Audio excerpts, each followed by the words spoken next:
Hello. Welcome to the THC Show. I'm your host, Neil Magnuson. This is the show where we talk about THC, of course, truth, hope, and change. And most of that change we're talking about surrounds that incredible element provided to us by nature called THC. That substance that's so incredibly good that governments for 100 years have done everything they could to annihilate it. A wonderful, amazing, powerful thing for sure. Last week on the show, we took the show on the road, went and interviewed Carol Gwilt at the weed store there. Got some insight into what it's like to be a legal retailer of cannabis, using the government's systems, abiding by the Cannabis Act, and following all of those regulations and what have you. I thought that was rather insightful. For us here at the Cannabis Substitution Program and Healing Wave Dispensary, we're having a whole bunch of different aspects of how we manage to operate and how we manage to do things in comparison to what they're doing there. In some ways, it must be nice for them to have the legal status that they don't have to worry about, the government coming in and arresting them. As long as they sell cannabis like the government tells them to sell cannabis, then they're good to go. On our end, well, we struggle every day with the illegality of what we're doing here, that our liberty and our possessions could be at risk, and we're waiting and waiting to see if the government will capitulate to some degree, negotiate at all even, and eventually, hopefully, give us some sort of a piece of paper with a signature on it that would allow us to do the good work that we've been doing for the time that we've been doing it here. The Cannabis Substitution Program is now well into 6.5 years since it was first conceived and brought to governments as a proposal, and then started without any approval because none was coming, and it was the right thing to do. So last February, we marked the 6th year. We're well into our 7th year now, although things certainly changed along the way. With the Cannabis Substitution Program, from the beginning, it was all about donations and giving out high-dose edibles, or at least higher-dose edibles than the government was allowing, that's for sure. I mean, sure, some people want real high-dose edibles, and really when we're talking high-dose edibles, we should probably be talking about something over 200 milligrams. Because below that, it's kind of normal dose milligrams for most people, although people that aren't used to it, of course, 195 milligrams would knock the heck out of them. And that's not where you start if you haven't experienced them before. We've talked about that at length always, because that's one of the most important things about cannabis edibles, is that until you're used to their effects and understand what dose works for you, you need to really start at a low dose and move forward slowly, or you can have an uncomfortable experience. That's what happens there. But here we are. It's now been 6 plus almost a half year since we started the program, and we've had great success here on the one hand. On the hand where we've been helping people, we have had great success. The hundreds of people that we've met along the way that have used our products and our services to help them get through withdrawal, get off the hard drugs, to better their lives in so many ways. I mean, those people have for sure been a real blessing and a source of energy for all of us that have been running this program. It is really wonderful to see people that came to us dope sick and struggling greatly, mightily, and watch the turnaround and the transition through the use of cannabis into people that function properly, that get a proper night's sleep, that no longer use those hard drugs and have to deal with all of the consequences of that. So on that side of it, very, very rewarding, very amazing. What a fabulous program this has been. What a wonderful outpouring of human compassion and love that we've seen over these last 6+ years as people want to help us and people donate to us all the time. That's still how it works, There's a real sense of community. There's a sense of family almost amongst those people that are coming here regularly to help themselves through what we're offering here. All the sides of that side are very, very positive. On the other hand, we're we're frustrated as can be with the lack of support from the federal government. We have a municipal government that's waiting and willing to support what we're doing. The provincial government that's been virtually silent. I mean, all the emails that I've sent to the different authorities in the provincial government that have never been replied to, but at the same time, they stand idly by and don't actively try to force us out, even though they're the arbiters of the Cannabis Act, or at least the BC version of that with the CSU and the rest of it. I'm sure if the provincial government wanted to, they could flex their muscles against us, and they haven't. So that's all good. But it's the federal government where everything stops. The buck stops there. Without them allowing us some person of influence and authority to put a signature on a piece of paper and say, okay, this group can continue to do what they've demonstrated for over 6 years, is successful, and harms no one, well, that is what's not happening. That is where the frustration lies. This government in Ottawa, the Health Canada branch of that government, seems to be taxed with the job of not allowing for low barrier access to cannabis, not allowing for just the marketplace to decide how cannabis is distributed and how farmers are able to grow it and bring it to market. Farmers don't have these kind of restrictions on anything else. They get to grow all kinds of fruits and vegetables and herbs and all of these different things. They get to bring it to market at prices that work for them. They do the math on it. They know what it takes, how many pennies per pound they need to be able to pay their rent and feed their families. And the retailers decide based on what they have to pay the farmers, what they're going to sell it for. And the marketplace decides whether they want to pay those prices or not. And that is not what's going on with cannabis at all. If that were to happen with cannabis, you would see huge price decreases all over the place. Cannabis available, easily, readily available, able to be used by the people who really need it the most. Cannabis benefits people's lives. If you're running rich and you got lots of cars and bling bling and all the rest of it going on, you don't even really need cannabis. I know you're going to go out and spend a ton because you can do that and get some really good cannabis, and that's all great and everything. But the government doesn't need to worry about you. The marketplace doesn't need to worry about you. But the government needs to worry about the people that are shut out of the marketplace when otherwise there would be product for them by arbitrary, ridiculous, unjustified, and extremely harmful rules and regulations that are there and designed to protect the government and to protect the rich and leave the poor people and the sick people as fodder for the forces of nature as they may be. This is not what the role of government is supposed to be. Public servants are there to serve the public interest. For those people who don't require government assistance, who are quite good at living their lives, who developed skills, who were born with the proper things in place to be able to be functioning human beings, and they do that quite well, they don't really need government for much. Make sure the roads don't have potholes. Make sure the education for their kids is good. And if they do need services, the services are there. But what we really need public servants to do is to look after those amongst us that can't look after themselves. For whatever reason. Who knows? Maybe they're just lazy. Well, just being lazy is a physical disability. There's something not right there. Human beings are born full of energy, full of curiosity, full of desire. And if you're not, then there's something not right. Our society has so many problems. Most of it rooted in unjust and unethical things that happened in the past. We look at our Indigenous brothers and sisters as they struggle with the consequences of what's happened to them over the years of governments oppressing them. And we look at us, regular other people, if you will, everybody else, that has similar things going on. Usually rooted in government policy. We could be so wealthy. There is an abundance of everything we need here. If we had governments that were helping us coordinate all of that and facilitate accessing all of that, we would all be rich.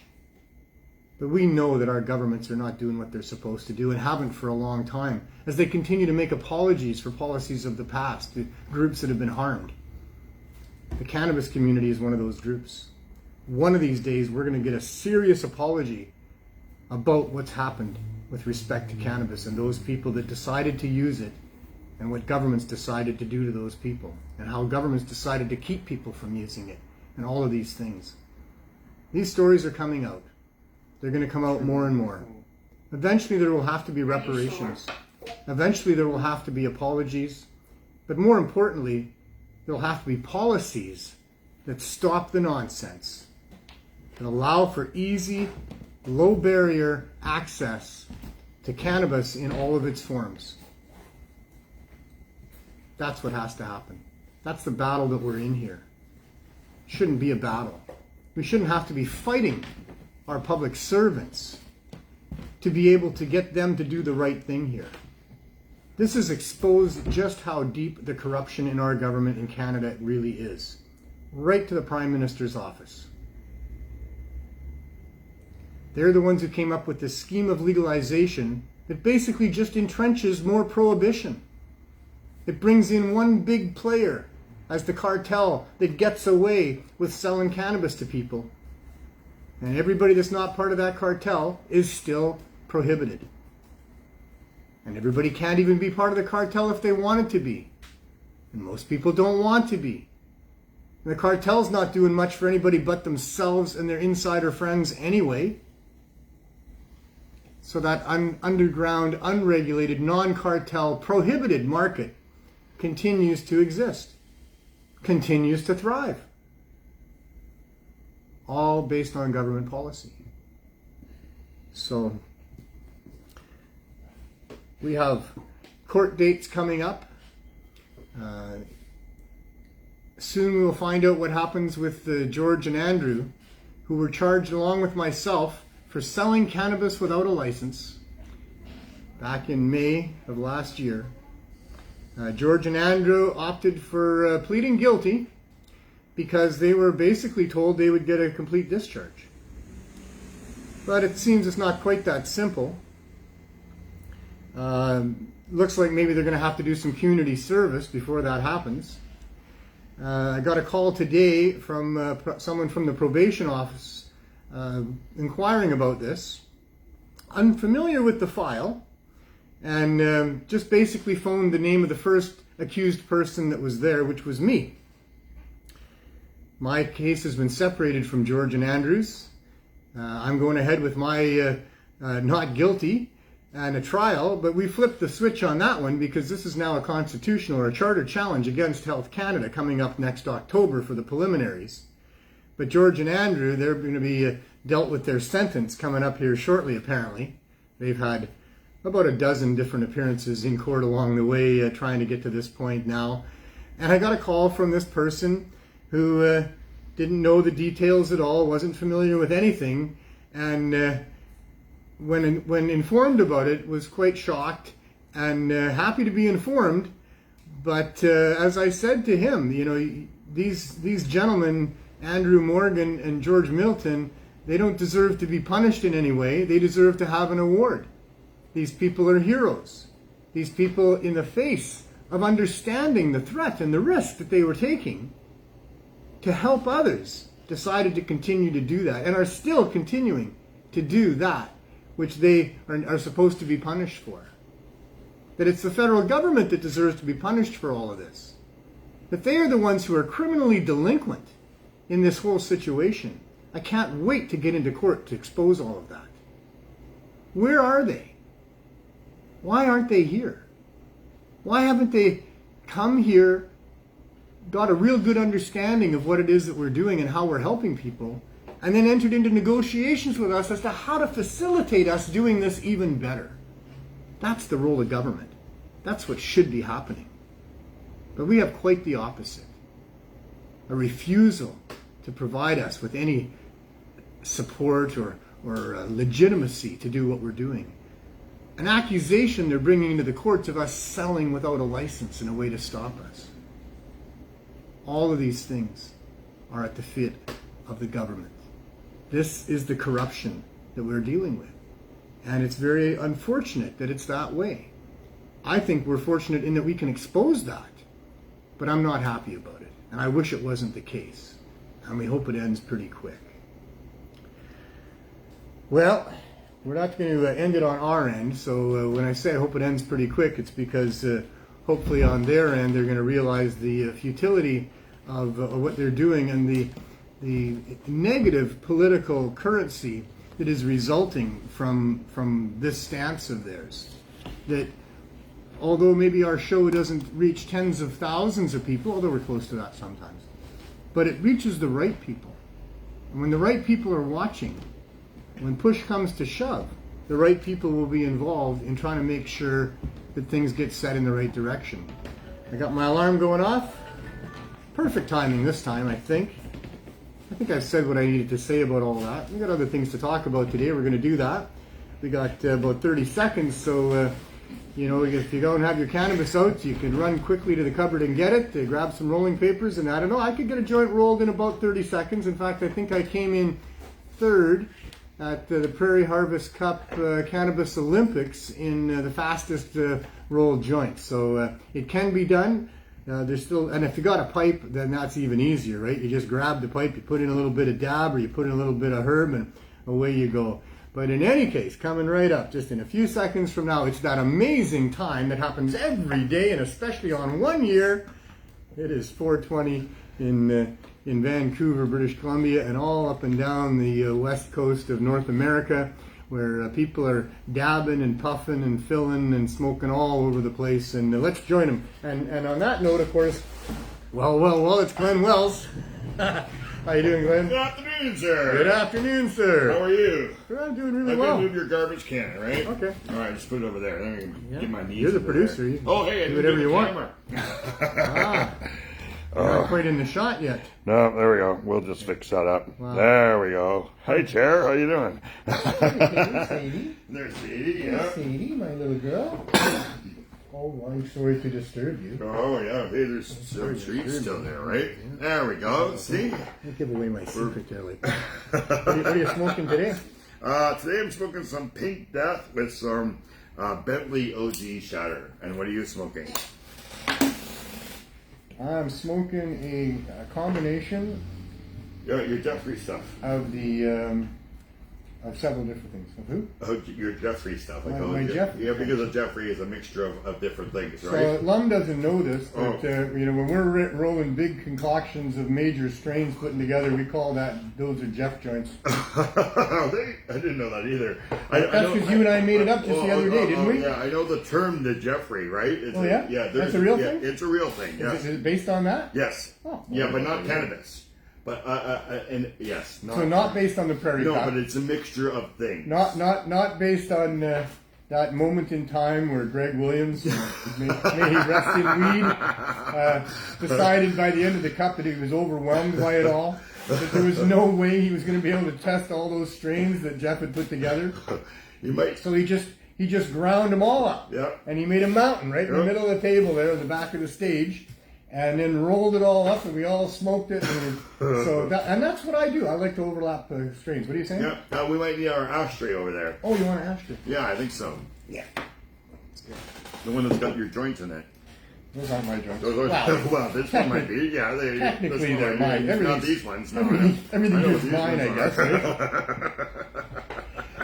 My I joints. see you're wearing your Cannabis Day shirt. Yeah. That's a nice shirt. My joints I now keep in this wonderful little case. I here. know, eh? Here we I go. only have one left now. Yeah, I love it. How many you got? Oh, I got lots. Oh, yeah, Well, because see, There you go. There you go. That's how it's supposed to look. This is how it's supposed to look. Yes. I'm good. I can just roll some more. Good. Or you can just throw these in there and make it look better. No, because you know what? I like to pick out the nice flavors that we have here. We got such a huge variety of different flavors. And you're the only employer that encourages people to test the product. This is well, yeah, maybe. Yeah, right. And on that note as well, you know, we like to test for drugs here. We have drug testing at work here. Yesterday I tested the shatter, the indica. It was very good, very good. So, it is, yeah. And what's the name of that company that gives it to you? Golden or no, Icicle or Iceberg or is it? There's no company that needs a plug out of any of that at this point. Okay. All right. I can't remember the name. Anyways, I know it's just. We have people that supply us with things, and we put it out there, and you know, sometimes they want a plug, and I give it to them, and sometimes I don't think it's right, so I don't. Okay. Then we will. Yeah. But we managed to have some of the very best things here. We have some really good growers that would love to be legal. You know, they're not happy that they're not legal, but they wouldn't be happy to go into the legal side of things. And so they remain, you know, outside of the cartel and still targets for law enforcement and those sorts of things. So. It's sad, but we really do have such a huge, great variety of different strains of flowers. Oh, we do, yes. We do. Concentrates, cannabis creams, topicals, you name it, suppositories, cookies, on and on and on it goes. The lady who made these cases is looking for some CBD cream. It seems to be helping her elbow. Okay, well, did she try some of that other stuff? No, that's what I'm asking. May I bring some to her today? There you go. There you go. Thank you very much. All right. Yes, because she was looking for actual CBD so she can make her cream. But that's what it says on there. Right. Okay. Thank you very much. That was a gentleman that walked in here with a box of those things there and said, "Here you go. We're rebranding, and you can have them." And that's great. You know? That's how that became. So that helps. That helps a lot. So we've been able to give those out. All the CSP members have had those things. Okay. And other people as well. And they come back and said it's worked for them. them? Great reports. Wow, that's nice. Some great reports. That's nice. So, okay, and then you know what the new name is, so in case they like this, they know where to get more? I'll talk to them about that should the time come. All right, no problem. we have cream that was made in-house and is still being made by Mary. Yeah. You know, God, we miss Mary. I hope you're okay, Mary. Yeah, I haven't heard from you for a little while. Yeah, I'm so busy. Her Facebook account, what's happening? I think she's back, though. But she I'm not sure. Added me yet. Okay. Well, you have to do that? Yeah, you will. Usually it's under friend request or something. Because it's a new account. Yes, you have to do it all over again. Bloody Facebook, anyway. Yeah, because, well, it being public, she can still see the show through that way, too. But if she's on your side. Yeah. So anyway, she makes this fantastic cream that we've had great success with in a number of ways as well. There's a lot of other stuff. Recently got recognition. The Holy Anointing Oil. Remarkable Foods. This is a product that was invented, literally, by Mark Boyer, who passed away. May he rest in weed as well. And it's a great success for people with arthritis and cancer and numerous other things. There's so many different products. We have, just on and on it goes. Yeah. On and on it goes. That's stuff that works. And what we do here is that we structure it so that all of the really important things are priced right where people can get it, and you know, like our syringes of FECO, $10 a piece. Nice. You know, and so where normally it's 15. Well, I don't know what it normally is, but it ranges out there in the world. I think way I up paid there. $15 at the most, I think, for it. So that would be good because it used to be a lot more than that. Yes. You know? Yes. So I would hope. We're hoping that what we're doing here helps people bring prices down all over the place. Yeah. That's a good idea. What we all need, right? Not the people selling the stuff. They want to keep the prices up there. But all the rest of us that want to buy the stuff, we need to have the prices down there where it's affordable. What it seems like, though, is that the people who sell it to us are taking care of the medical patients because the government is not. Yeah. Right? Having a lower price means the medical people can still get their medicine from somebody, right? Yeah. Because the government's not doing that for us. We can't buy from the government. There's no freaking way, especially when you're paying $1,400 a month for rent, right? So yeah. So it seems they had what they called a full extract cannabis oil at the weed store last week. It was actually a honey oil. Yes. $40 a gram. $40 a gram. I mean, it looked beautiful, and $40 a gram is kind of, you know, expensive. That's $200 for a fiber. And they don't even sell fibers. You have to buy 5 sticks, right? Yeah, I don't know what the limits are on how much concentrates you can buy. There's a limit of 30 grams of weed that you can buy. Well, that'd only be 20 grams of oil, 5 each. 5 times 4 is 20. So it'd still be under that 30 limit.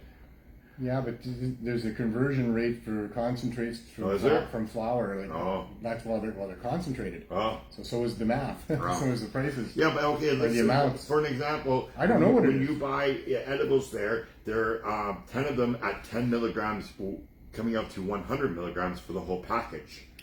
Right? Yeah. So depending on what package. I mean, not 100 milligrams in one chocolate bar. No, they're 10 pieces of 10. 10 times 10 is 100. Because I saw it on the package. Oh, yeah? I read it, yes. There was 10 pieces in there. All at 10 milligrams each, yes. So, Yes. So did you see the price on that? no, I wasn't. I was behind the camera. I wasn't trying to put any names or any prices in there. Just show from afar. Right. So they've come. I didn't want to get Carol in trouble. What we found out last week is that they have come a long way. Yes, they have come a long way. They have come a long way. They don't have to cover their windows anymore. The prices have been able to come quite a bit down. Yeah. The packaging has some of the packages are much more reasonable, not such a waste of plastics and things like that. Yeah. There's other things where she can purchase different ways. They're also getting a license to produce, and there's some shortcuts now that are there that weren't there before. They have come a ways. Yeah. But not in the price department. Well, not enough. Not enough. Yeah. Not enough. I mean, we certainly saw that they had ounces of cannabis that were fairly popular for, $120 a gram, which is a little less than $5, or $120 an ounce. An ounce, yeah. So a little less than $5 a gram. And that's all fine, except it's not, because, the whole thing that I said. With the Trudeau group taking $1 a gram right off the top of all flour, or 10% of whatever the value of that is, right off the top, that just screws the whole thing up. It does. The other steps along the way as well, they're being forced to they're just not allowing the farmers to be able to make up their mind, the retailers to be able to make up their mind, the consumers to be able to make up their mind. They're doing all of that for everybody, and maintaining an artificially high price structure that eliminates all the people that would really need to access it. That's why we're doing this. That's why this is such a story that the media should really pay attention to. Yeah. What's going on here is like, holy crap. Yeah. These poor people that are visible here, because it's not just the sick and the poor, in this case, and before this too, but with this public health emergency, with this explosion of people addicted to opioids because of the whole OxyContin scandal that's happened, those people that are right now at such great risk, I mean, it's just incredible. The amount of people that are addicted to opioids that are at risk of death from the poison drug supply. It's incredible. It's sad. And here's a solution that is being ignored because they've got this other thing going on with wanting to sell cannabis without allowing it to come to market at a reasonable price. Yeah. So it's a really big story. They want to sell it recreational. They don't want it to be helping people. Because they say they don't admit that it does help you. Yes, exactly, right? So they don't want any of their employees telling anybody that it's helping you because they don't think that it does. They don't admit that it does. Yeah. And the only way you can use weed in the government's legalized system is if you're using it to get wrecked. Yeah, I know, wrecked. All these are rec stores. W-R-E-C-K, not R-E-C-K. R-E-C. Sorry. Well, recreation. I mean, it couldn't be for recreation because that would be medical, and they say they're non-medical. Yeah. So when they're calling themselves rec stores, they could only be talking about you can get your weed, you can go on a Friday night to a party, you can get wrecked on it, Just don't drive. Well, we haven't had much trouble with that. No. It seems to be all quiet on the driving front for quite a while now, Yeah, unless you get people who have been drinking and smoking, and that's probably going to be the first thing that'll happen, and they'll blame it on cannabis. But we even don't get a lot of that. But I would think, if it reacts the same way as it done to me, when I smoke, if I've been drinking, I go to sleep faster. Hopefully not at the wheel. Right, and the room starts spinning because it's two different things, right? And it's like, I can't drive. So maybe that's why. I stopped drinking really back when I was 19 years old. Oh, yeah. And then certainly for the 2 years leading up to my 19th birthday when I didn't quit drinking alcohol officially. I did pretty much quit drinking alcohol because I just didn't drink it. Other than, over the course of years, I'd have maybe one or two chi-chis at a fancy dinner during the course of a year. Yeah. I wasn't like a non-drinker. I just didn't drink. Yeah. It lost all interest for me by the time I was 19. But man, for those couple of years, from like 17 to 19, drinking a lot, smoking a lot of weed. You got dizzy, yeah. Fred says that the stores seem to charge you more if it's more potent, the cannabis. Yeah. Yeah, right. He says here in Canada, stronger the THC, the more the government stores charge. And so therein lies the problem there as well. Yeah. Because the people that are medical users, the people that want to use it to get off of the hard drugs, they need the strong stuff. Yeah, exactly. You know? Yeah. So and what person? I mean, we do get a few people here. The odd person that says, "Don't sell me anything too strong. I want some of your milder weed." Right? Yeah. I have to readjust my thinking because everybody else, you tell them that this is more powerful than this when it comes to weed. They want the powerful weed. Mm-hmm. You know, everybody wants the powerful weed. So, you got a message. Well, the message is, hey Neil, turn off your phone before the show starts. So I think I'll. That's all right. We're just learning, remember? Well, there's Dana Larson checking in just now. Oh yeah. But it's just a message, so I mean, I'm not going to put him on air. I am going to have Dana on the show, though, coming up. I was thinking about that today. Yeah. That it's about time that we talked again and did a little revisiting of what he's doing, both with his coca project and also with his get your drugs tested. And mushrooms too, right? And the mushrooms. Can't forget the mushrooms. Yeah. So good on Dana for all that. But what he's done is he's reminded me that what we really need to talk about quite a bit now is Cannabis Day. Yeah. Because it's coming up real fast. It is. It's, what are we, 10 days, 11 days? Today's the 20th, 11 days. Oh my goodness. Yep. Oh my goodness. We're going to have a great Cannabis Day. A week this Saturday. It's going to be in the park at Thornton here in Vancouver, just like 420 was. I don't know where it's going to be where you are. I hope you're all organizing or taking part in some sort of a Cannabis Day somewhere. We've been celebrating Cannabis Day in our community for 27, 28 years something now. like that, Something more than that maybe. It goes back a long way. It goes back to Saskatchewan. Yeah, I remember the 90s coming to it, so it's been a few years. Oh, it's been longer than 420. Wasn't the 25th one Cypress Hill?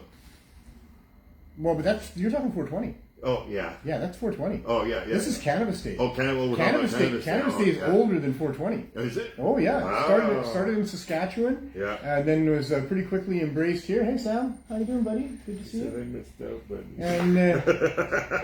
And back at that time, there was on July 1st weekend there was Dominion Day. So it was a holiday in Canada. But it wasn't one that was celebrated to any great degree. As it moved forward, there was fireworks, and that was kind of it. So we would have Cannabis Day, and then the Dominion Day fireworks down afterwards. And then they changed it to Cannabis Day. Canada Day. Or Canada Day, sorry. Canada Day.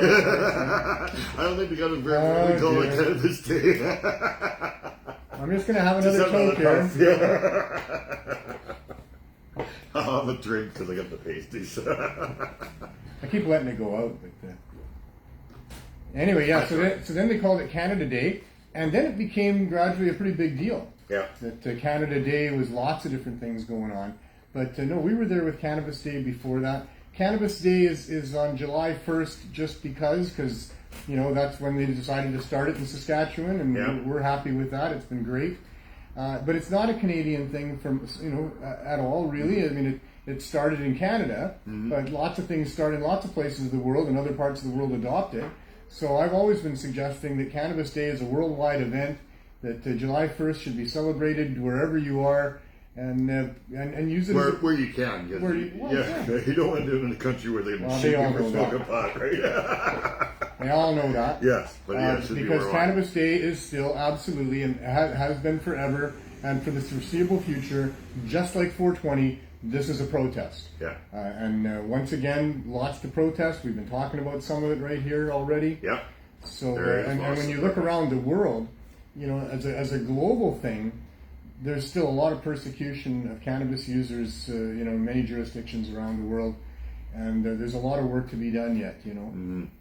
The stigma that was imposed upon the cannabis community and cannabis users by corrupt governments and complicit media have been very powerful in convincing, And editors not allowing reporters to do your story that you're hearing that's today, true. right? Yeah, we hear that from people that they're not giving go ahead on our story. And then they get told they're not allowed. Yeah, there's something happening at higher levels where amongst at least the mainstream media, they don't want to cover what we're doing here.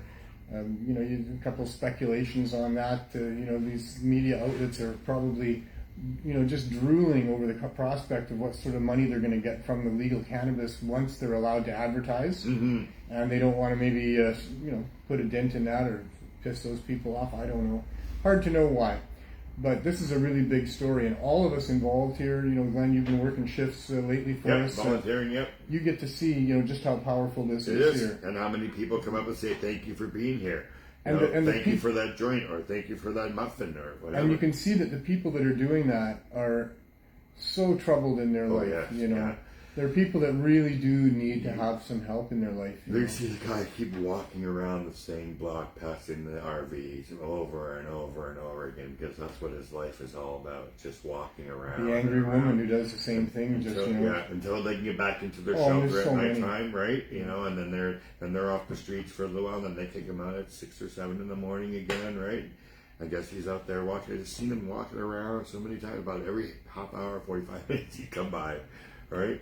There are so many tragic stories here. Yeah. One thing that I constantly want to try to counter is this opinion that many people have that, these are people that are bad people. They're scummy people that deserve what they've got here. And maybe some of them are, for all I know. Maybe they're getting their just desserts from living a bad life in some cases, maybe. But I'll tell you, we meet a lot of people here who don't deserve to be here. They just lost their housing because of circumstance and economy. They don't know where to go. Shelley Long, she's been homeless. I just found that out. She's been actually homeless with her cats for the last year and a half. Wow. I knew a year and a half ago she was going to be evicted. She was struggling to find housing. Yeah. I haven't seen much of her, in the time in between. And in fact, I didn't see her this time either. But other members of our team here told me that she's now been homeless for a year and a half.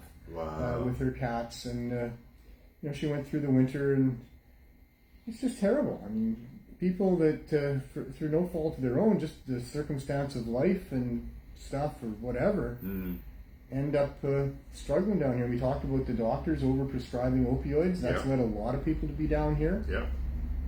You come down here with all your belongings because you don't know where else to go, and at least down here you're going to get fed.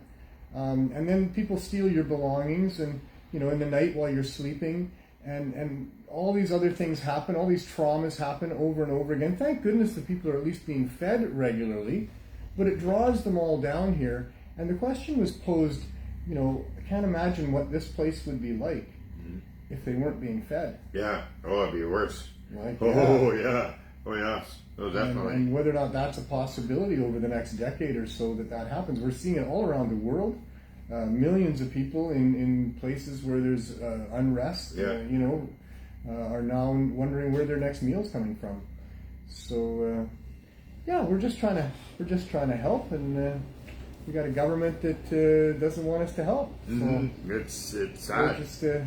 They just want to make money. Yeah. And the poor people don't have money, Like you were saying, your cannabis helps people. There's a gentleman down here that I see all the time. I think his name is Brian. And he was not even showering, and now he's showered. He's got a haircut. He got a beard cut. Are we talking Digger? Yeah. He had a shower and everything. It's like, but he's smoking cannabis every day. And we give him the roaches. I try to make sure that he gets something when he needs it every day. I've given him some of my roaches. Brian is from Edmonton. When he came here, he was going by a different name, and then he ended up getting called Digger because he just constantly all day long digs wherever he can dig in a concrete city. He finds places where there's gravel to be exposed, and he digs down and gets it out and takes it all to a little nest, and it's in the doorway of a vacant building here, there, wherever over the last years. And so we encountered Brian, and he encountered us. And he's been hanging around us for the last quite a while. That's how I've been noticing it, right? He can't find doorways on this street too much, so he just lays out on the sidewalk with his sleeping bag over his head. Keep him warm. But he stays close, and we give him stuff to help him get through his days. But there's a man who is troubled for who knows what reason, traumas that obviously happened to him. I've never discussed it with him. He ain't going to discuss that, I don't think. No. And then you wouldn't want to ask the person. You don't want them to go back and think they'll come out with it if they want to share. That you can really trigger them into some bad stuff. But what he has told me is that the reason that he's constantly digging is to keep himself occupied, so he doesn't think about doing those drugs that'll take away whatever it is he needs to have taken away. So he's using the energy. And that's what he does, else. Yeah. So, and maybe cannabis helps him not take and do not do that. Maybe that's why he had time for a shower and a shave and stuff. I tried to tell him recently because actually he's dug out around the trees. Yeah. And it's dangerous. They'll fall people over. could trip on those holes there. It's meant to be like fairly close to even with the sidewalks. Yeah. So I suggested, I said, they call you digger lots of times. I said, you could also be filler. Yeah, you could be filler. You could have a lot of fun filling shit. You could take out the top edges and put them into the low edges, and we could just smooth everything out everywhere, So he laughed at me. I said, it's not like you're actually trying to injure people. And he looked up at me without, maybe I am. Even Brutus said crime would be higher if there was no food that way people were being fed down here. Wow, eh? Yeah, the suffering would be greater, the crime would be greater. Yeah. For sure. So. Yeah. Anyway. It's nice that, you're able to help people in so many ways. It's amazing. Cannabis is good. I got my pipe plugged up. That's you did, yeah. Here, you might want to try this one. Yeah, no, I don't want that. I got one more in my case there. I can Do you? Oh, yeah, in the case, you had one more left. There you go. It's kind of small there, sir. I don't really need any more. You don't need any more? I don't know. All right. Are you sure? Well, yeah. Yeah. 100%. Am I sure that I don't need any more cannabis? Yeah. You're medicated? Oh, yeah. Okay, good. Yeah. That's when I don't need it. I'm so blessed in my life, and I really apologize to all the people out there that need cannabis and can't get it. Yes. What we're trying to do here is facilitate that wherever you are in the world. This is what we're doing here in Vancouver, BC, Canada, because it's the right thing to do. Just people following their heart, myself included, just following the path that gets laid out for us. Mm. And this has just been me doing what was the right thing to do, moment by moment, over these last 25 years here. And, I want freedom, nothing to do with cannabis. I just want freedom. Freedom that really translates into being able to do or not do whatever you want to do or don't want to do unless you're harming somebody else, pretty much, right? Sometimes that gets violated a little bit reasonably, but for the most part, that should be the basis of what freedom should be all about. And with respect to cannabis, this is just this horrible thing where the lack of freedom has resulted in the lack of access at all for a lot of people to cannabis in any of its forms, other than industrial, which they sort of came back to after trying to prohibit that too for a while. Mm-hmm. But as far as the medicinal value, the spiritual value, the nutritional value of cannabis and those other things, it is a really powerful, powerful medicine. Oh, it is. That has helped so many people in so many ways. And for people not to be able to get it is such a tragedy, mm-hmm. Especially when it's their own tax dollars being used to prohibit them from accessing, what would help them and better them in their life. Yeah. And I'm not just talking Canada for sure. I'm talking lots of just different jurisdictions around the world. The world would be a different place if cannabis was readily available, I think. If it had gone that way, yeah. Yeah. Back a long time ago, cannabis was such a prized commodity. It was. And now it's like 1940s or something. No, right? I'm going hundreds of years now. Oh, hundreds of years. Hundreds okay. of years, yeah. Where spices were what it was all about, and there was people on these trading routes all around, the Middle East and the land masses that were, but especially in the Fertile Crescent in the Middle East, these trading routes that all these people would be on, exporting, importing, what have you. Cannabis was such a prized commodity and so valuable. We did a movie back in 2010 called Still Trippin', mm-hmm. Trans-Canada Highway. Yep.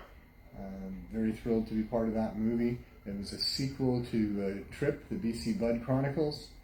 And in that movie, what we did, and I say we because I was a big part of putting that together, I did all the narration of it. It was really it was a movie about what it was that I had been doing on the Freedom Tours for the most part. But the overriding question of that movie was, why is cannabis still illegal? Mm-hmm. That was the question that we were trying to get to the bottom of. And, spoiler alert, turn off your TV if you don't want to know. Yeah. The reason that cannabis is still illegal is because of the utility of it and because of the value of it. That it threatens other industries. Majorly. Pharmaceutical, see what's going on paper. There. Oh, that's me. Oh, that's you? Yeah, that's all. Yeah, so It was the value of cannabis to displace all of these other patentable products and other things. For the most part, other reasons as well. It was about controlling minorities. It was about controlling people's minds. It was, all these different things too. But that's the reason that cannabis is still illegal. It's still, the number one sought after enforcement target for the most part, has been for a long time in North America and other places, other countries as well. Huge focus is put on trying to annihilate people's access to cannabis, all because it threatens these industries, and there's a lot of and industries not because too. it threatens the Yeah, people. Yeah. It's all about the buck. All right? about the buck. The dollar. But they can realize they can make money other places. It doesn't have to be. It's just how it went, right? Yeah. It's just how it went, and that's what started this tangent that I'm on with this. Is it could have gone other ways. It could have. It could have gone other ways. It was once such a valuable commodity and traded for. And I mean, you could be rich if you grew it and produced it, and that should still be the case. Should be, yeah. But instead, as a way to protect other industries, it was more than just putting down the migrant populations in the southern states back at the turn of the century that led eventually to the federal laws in the United States against cannabis. Yeah. It was more than that.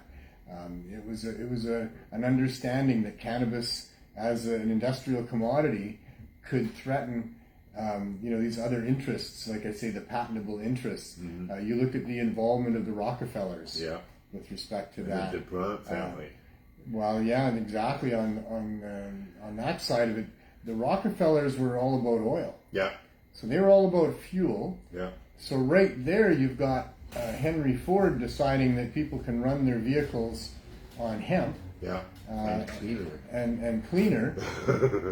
And the Rockefellers had all their interests in this old fossil fuel energy that they'd captured.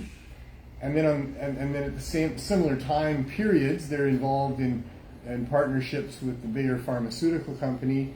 They basically are the founding fathers of American modern medicine, with pills and formulations and synthetics and all the rest of it. They single-handedly, as the world's richest family, invested in universities so that they would train the doctors to use their pills. Yeah. They actively, through the release of a report by a scientist on the payroll, Abraham Flexner, put out a report about how, because prior to that all there was drugstores, and drugstores were like herbal drugstores. and drug is actually a German word for dried plant. Is it? Yeah, Drug. Drug. Yeah. Drug. So drugs, these dried plants, that's what medicine was up until the Rockefellers decided, along with Bayer people, that they could come up with pills to replace all of these plants and herbs. And then Abraham Flexner comes out with his report. I mean, it was all about investors. Yes. Where do you invest your money? It's modern days coming along here. We got what the Rockefellers are doing there with their new venture on modern medicine and pills. Meanwhile, most of the rich people had already had their investments in the herbal drug stores and a lot of that. That's where they were getting all of their money from. Yeah. And so when Flexner puts out this report saying that the herbal medicine is voodoo medicine, really, was the basic summary of it. But he said, you can't get proper dosages of it. You get different crops with different properties and this and that. Whereas with what the Rockefellers and Bayer were doing, they were figuring out exactly the active ingredient within those plants that was the medicine, and then finding a way to synthesize that or concentrate that into pills. And then you could standardize the dose. You could know exactly how much you were taking. Yeah. They had well-trained doctors that had gone through the training to figure out how to properly dose people on all these different pills. And this was modern medicine. So the investors, they pulled their money. Yeah. So the investors that had been investing in the herb schools for people learning, botany and herbal medicine and all that stuff, that all dried up. They shifted all of their money into the Rockefellers, or not all of them, all their money all at once, I'm sure, but that's what happened. And so the herbal drugstores, they just kind of went away. They became discredited. They were thought to be nowhere near as good as the modern medicine. Yeah. And the doctor in the white lab coat, with all these years experience, can talk to you with confidence and tell you that this for sure, and they understand, and blah blah blah. I mean, that's just what modern medicine is. Got them with the opioids and everything. They were told by the companies, "Oh, this is non-addictive. Give it to your patients," right? That's a whole other story. I know, but I'm just saying that's why with confidence. You said doctors were saying things with confidence. Well, that's what doctors do. Confidence has a lot to do with healing. Yeah.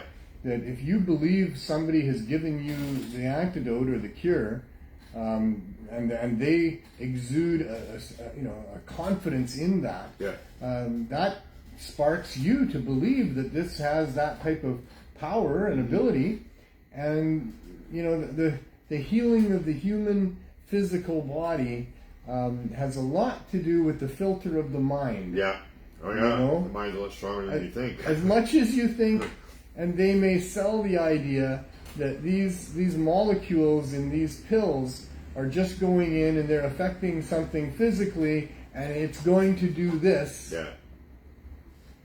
It's got a lot to do with the filter of the mind and whether or not you even believe that it's going to do that, or if it's not going to do that.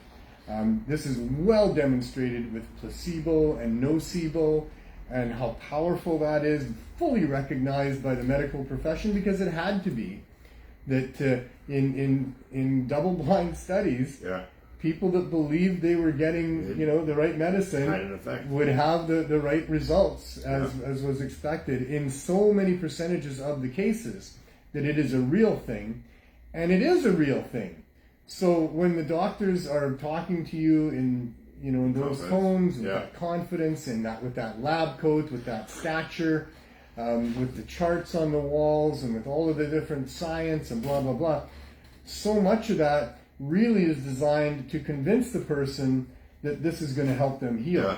And certainly it's well proven on the placebo side of it as well, that if you don't believe it, you can't benefit from these things really. You can completely counteract the good that it would do if you believe that it could do it. Make yourself it's not all magic, it's not all woo, but there is a lot of woo involved in the human mind.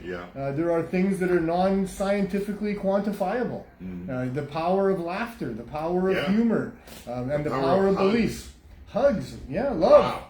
Power of love. Well, just even a 20-second hug release some sort of oxy in just holding somebody. I googled that and I saw that. It's called oxy something. I keep thinking of Oxycontin, but it's a very similar chemical within the human seconds, body. You have to wait 20 seconds on that hug, and then your body releases it, and that's why it feels so good, right? Other things, Bricks was telling me the other day about these therapies where people shock their system into believing that death is imminent. Hold on a minute. By... Somebody's being bad. What's going on? Oh, they're advertising. All right, okay, let's go. You can't advertise on the show. There you go. All right. Don't do that. All right, we got rid of them, and they're gone. I'll be still watching. That's why the producer has to watch at the same time, right? So, yeah. So, no, what Bricks was saying there is there's these techniques of, submerging yourself, holding your breath, other things where if you get your cells to that point where, your body, your being, to the point where it thinks, going to be over in a moment if I don't do something, there's a resetting of many things that happen. I'm not recommending anybody do that at home without proper understanding of how to do these things and what you're doing there. Don't hold your breath until you pass out and die. Hold your breath, eh? And that resets you. Well, yeah. That if you're submerged underwater, for example, that's a real good way, because then all of your experiences is that there's no air here. And now you've come to that point where without that air, your demise is imminent. There's things that kick into gear that have great power in addressing different physiological things. And that's things. because he's been doing this deep breathing thing for underwater, right? Well, Bricks does that. I mean, Bricks is an amazing human being. He just started doing it, I do believe. Well, it's not just started. Not in the last... at least that. 3 or 4 months. At least that. I would say I'd say it's longer than that. Yeah. But it's been a path that he's been on for a long time because of his own personal health issues. understanding how to deal with these things, and that's part of it. That's how he learned that, right? I would think, right? Absolutely, absolutely. It's the personal journey of his where he's understanding these things, and it's amazing stuff. So just wanted to let we're talking about this to point out these things that although pharmaceuticals have their power and their abilities, the mind is a big part of whether or not these things work, and that kind of leads me to what the real killer for me nub of this prohibition that we're fighting against is all about. I mean, what is it that they are so trying to keep me from, to eradicate from my ability to access this war against cannabis, the attempt to annihilate it, the super severe penalties for anybody caught with seeds or growing it or blah blah blah blah blah. Mark Emery did 5 years for selling seeds to people. What is the concern in deciding to invest all of that energy, time, and money into preventing us from accessing it? And it's THC. Yeah. And so if it's THC, then what is it about THC that is so concerning to them? Because it's not killing people. Nope. So therefore, what is it about THC? Well, what does THC do? People live longer. THC, well, it provides euphoria. It is that cannabinoid on the cannabis plant that makes it attractive to people who just want to get wrecked. Yeah. That's not word again. Well, that's how it turned out, because the more you try to prohibit something, the more people want it, and the most people that want it, of the people that would do that, are young people, and young people are going to get this stuff, and they're going to be told that this stuff is going to just wholly wipe you out, and da da da da da. So they're going to use it to get as wrecked as they can, and that's what they called it. But even that, what is this all about? This is about your mind. Yeah. All of it is just about how you feel and think. Yeah. This is about mind manipulation. It's not that you're gonna, when it became clear, it's about protecting money. Of course it is. But if you want to, hold them up to what it is that they say they're trying to accomplish here, well, what is it? You're trying to prevent people from getting access to not the other cannabinoids, although now, since then, they've decided other cannabinoids should be lumped in there too. Yeah. But it was always and only THC that they would test for to see if this dried plant material had THCA on it or not, or whatever. And it's the THC that is the target. And THC is this compound that gives you this euphoria. Like I say, it's really all about protection of money and money interests. But for them to try to justify what they're doing, they really have to admit that they're really just trying to keep people from feeling and thinking in certain ways that are provided by ingesting. Yeah, it's about mind control. Yeah. This is about thought control. So that makes it for me even worse. Yeah. So people were more cannabis use, they might be overthrowing the government.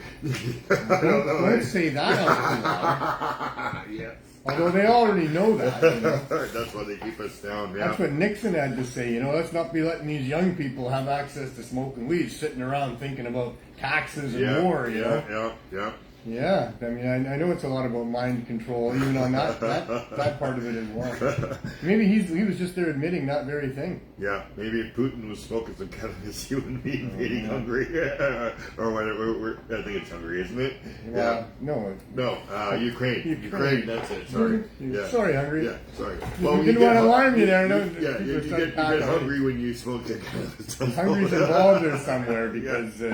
they're close by and there's things to do politically. There's some stuff going on there, but I'm not in any position to talk about any of that because who knows about a lot of that. Yeah. I certainly am not in favor of war. Don't be dropping bombs on people, trying to shoot airplanes out of the sky, but the airplanes shouldn't be there if they're trying to kill you, so I don't know what to do. I don't know what to think. I just know it's all wrong, and people should smoke more weed and fight less. Yeah. Bitch less, Make smoke love, more weed. War. Smoke pot, not war. And all of this stuff is what you're going to hear on Cannabis Day for the most part. We're going to have some good speakers out there at Thornton Park. It should be a good day. Looks Who's like coming? Do you know? No. We're just 10 days away. 10 days away.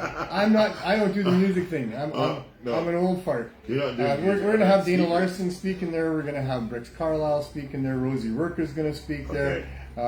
I'm probably going to handle most of the MC duties. Is that Neil Magnuson guy going to do a speech too? Probably. Probably. There might probably be an appearance of Cannabis. Maybe, you know?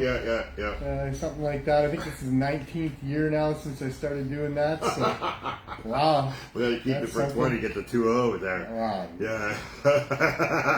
So, yeah. Well, okay, so where was the first time that you did Cannabis? It was 4/20/2004. 2004? Yeah. Okay. So 4/20 of 2024 will be 20 years. There was a bunch of stupid stoner versions of Cannabis. Yeah.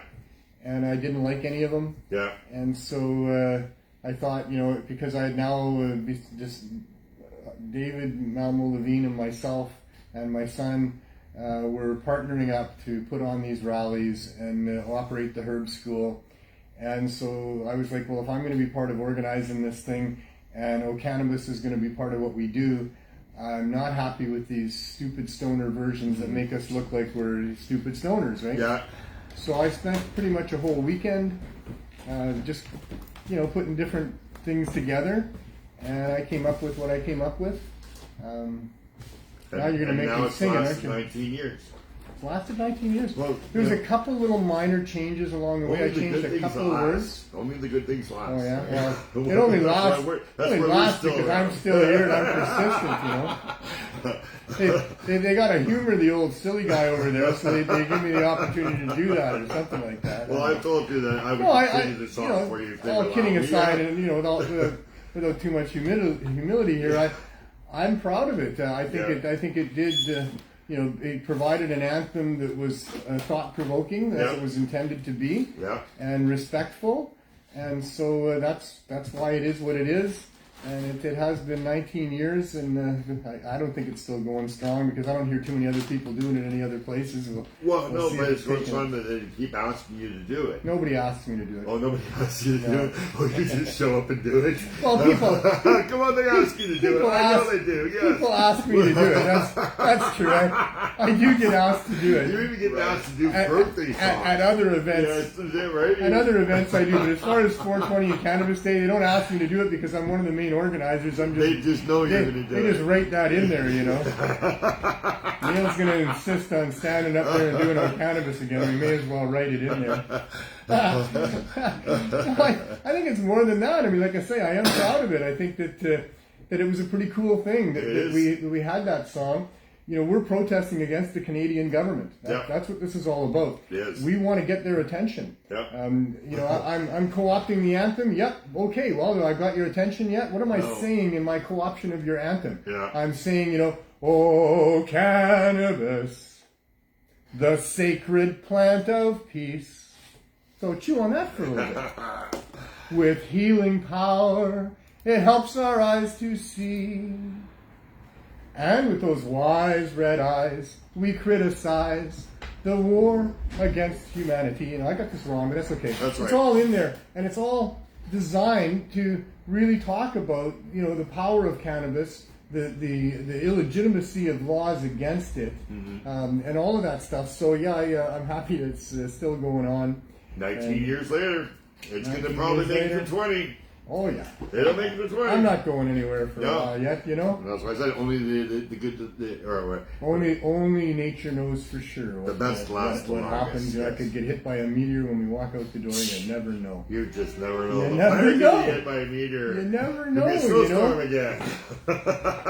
There's nothing guaranteed, pretty much, but the moment that you're in. Yeah. And all you really have any control of, maybe, is how you feel in that moment, and what you do in it. And you never know after that. My goodness, we've all lost so many friends and people over the last little while that we understand that, it can be over at any time. Sometimes it's sudden, So, who knows? That's why, I guess, it's like the glass. It's so beautiful, and it's so... You have this feeling about glass because it's not forever. Yeah. You know that, one slip and oh my God, Yeah. So, the more precious it is, and the more fragile it is, makes it so much more valuable. But we've been able to make glass a lot stronger now. We've got that Gorilla Glass. I got right? this thing. I haven't broken this thing yet. Yeah. How about that? Gorilla Glass is what's on your phone. Is it? Yeah, that's Okay. called Gorilla Glass. Oh, I believe that they use. So Sure. yeah, and you could probably bake a fish tank. So I don't care about stuff. that now. Yeah, you can. Throw that against the no, wall. No, it's not that kind of Gorilla Glass. I thought I broke the last one, didn't I? You did. Yes. Didn't take much. Yep. But human life, and not, human, I say human life because we're the ones who are thinking about this stuff. I doubt the dolphins or the elephants or the eagles are really thinking a lot about the other animals and how they're thinking and how cool life is and, what's that star up there mean and where am I and how did I get here and is there purpose to life and all of that kind of stuff. But humans do. And that's kind of what makes it so special for me. Life is amazing in the first place. Like, holy crap. I mean, and the fact that each of us are such individual personalities. Mm-hmm. Holy crap. And that goes beyond human to animals, these cats. Yeah. Sam is so different from Kato, and they're all so different from Sadie, and everyone's so different. Yeah. And you got some identical twins and triplets. You have and some stuff. groups, yeah. You had some groups. Yeah. But life in itself is amazing. How it got here, that it exists at all. But it's the fragility of it, right? Yeah.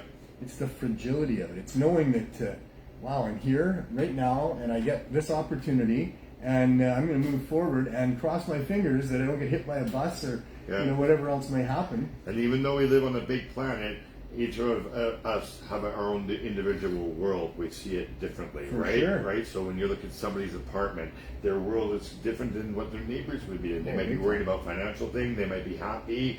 Somebody could be hungry down here. Like it's. I only know the Neil Magnuson version of Glenn Wells. Yes, and I only know my version of you. Yes. And the way that you present yourself to the other people in your world is different. Yeah. It always is. Yeah. Everybody gets a little different version. Yeah. You have a little different way of rapport with them. A little different history about what's been said before. Yeah, because of different all things these happening, things. They're yeah. different people. Yeah. So, anyway, I just think the fragility of life makes it part of why it's so amazing. I'm really disappointed that I probably don't get to live forever. I don't. Well, I don't know. I don't know if you want to.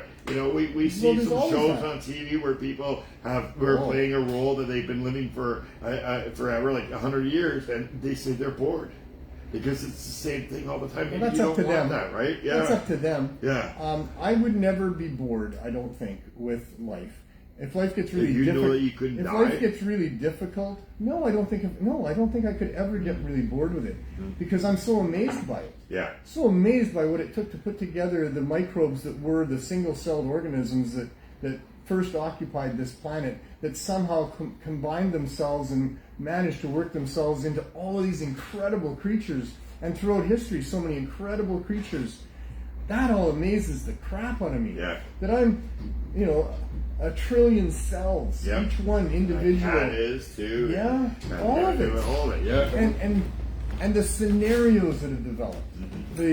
the progress of my life, the milestones, the lessons, the people, the events, all these things that have happened, and I've gotten to witness the music. Yeah. I find music just incredible. Yeah. Incredible the way Right. some people put music together and how that moves you, and so much, man, that I don't think I could ever be bored, but I could be horrified. Yeah. And I wouldn't want to live horrified. No. I don't want to live highly limited in my abilities to function because of old age or accident or whatever. Yeah. And I wouldn't want to live and only see horror. Yeah. See, like you could live forever. How old would your body get? Oh, I'd have different bodies. We just think you'd have different The bodies. body is irrelevant. Yeah, I think there's a movie about that somewhere, Yeah. where they take your mind and put it into a different one. Of course. Was it Of that course. Mars movie with I don't know Arnold what movie it was. Schwarzenegger in Was it it? or something? I think, yeah. I'm Maybe. not a movie expert either. Yes. But, it's not about the body. The body is simply a vehicle for the mind, for who I am or whatever. Mm-hmm. And then my consciousness can be transferred into another body. I'm thinking maybe 28, 29, somewhere around there. Athlete of some sort, but not Mm-hmm. too obsessed, Okay. When I get to I guess choose, you wouldn't be bored if when you I have a get to different choose, body. You'd have a different- I'll be swiping left on all the bodies that I like that one. It could happen, Glenn. You're laughing, but I think I'm telling you. I know there was a movie about that. Yeah. I do believe that. I think that is very real. Yeah. I think you are way more than from the neck down, and I'm not sure how connected the mind is to the brain. Whether it all comes together. You take that this unit, Yeah. you know, and put it onto Well, something if else. it's all electricity up here, or some sort of electric. I mean, hell, maybe it's just a digital download. They just take the energy and everything's there. Yeah. Maybe just take the information and all, you know, is intact, and we get to, you know, move on to another being. That's just if we're going to live forever. These sorts of things have to happen because the physical body probably doesn't do it. Maybe there's ways to regenerate it all forever. Who knows? I'm willing to try for a while. Yeah. You know, but there again, like I say, it depends on the situation here. You know, I have hope that there's a lot of beauty and organization of love coming up in the future for humanity. Yeah. I have hope that can happen. Well, I'm skeptical that it will. I think maybe it's going to get worse before it gets better. I do too. Yeah. 100%.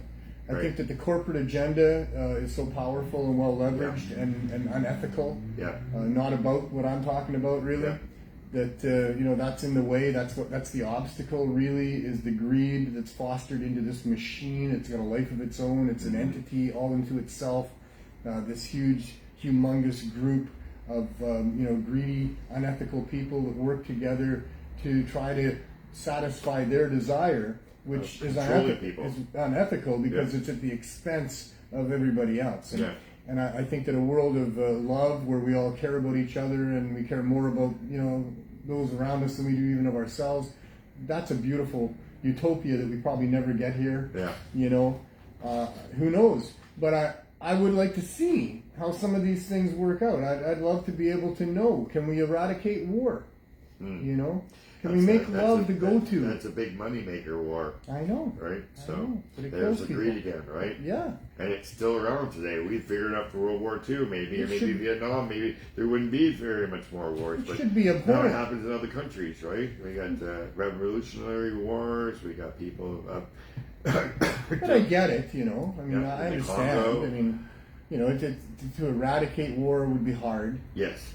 because the people in power oppress those people without power to the point where They you wanna know rise up. they rise up against that in violence. Yeah. Mostly war isn't really about that as much as it is threats country to country due to resources and economics and that sort of thing. And that should stop.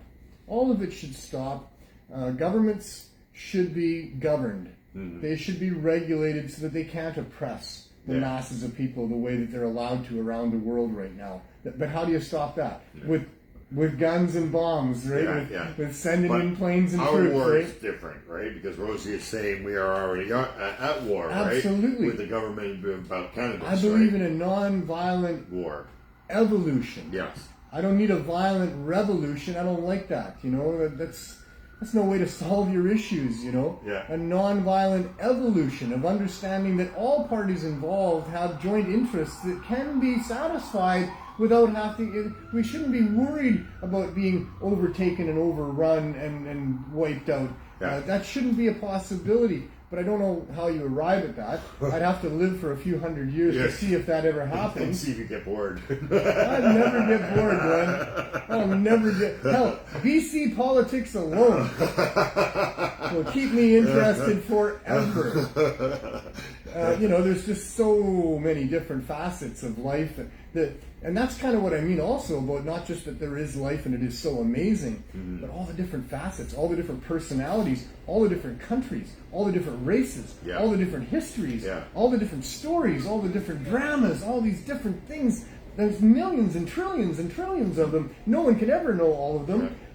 We get sort of an overview general thing because we have reporters and journalists and media, and they're looking for the big stories, and we get to hear some of the big stories based on their biased slants of it and what the editors will allow. But all of it is so much. It's so fascinating. There's so much to be fascinated by. I don't think I could ever be bored.